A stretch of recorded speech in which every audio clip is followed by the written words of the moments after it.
Hey guys, welcome back. So today we are reviewing this amazing work light.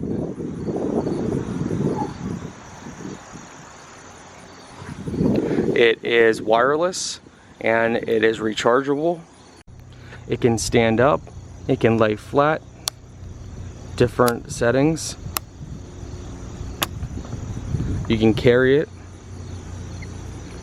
On the back you have the on-off button, also a USB port to charge devices. You have the charging port right here, indicator right in here. Let's go ahead and test it out. Alright, as you guys see, we are in our garage. Let's go ahead and turn on our work light. So this is mode number 1. Holy cow! Check that out. Look at that difference. Well, that light just kicked on. But check that out. Let's go with mode number 2. So mode number 2 is more of a direct light.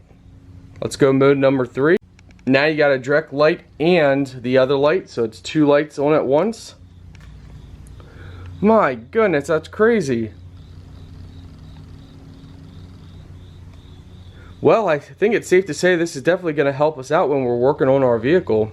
So whatever job you have, this is definitely worth it. Absolutely worth it. If you need light, this thing will get the job done. And when you press the button, it shows you the battery life, so you know if it's getting low. Pretty sweet.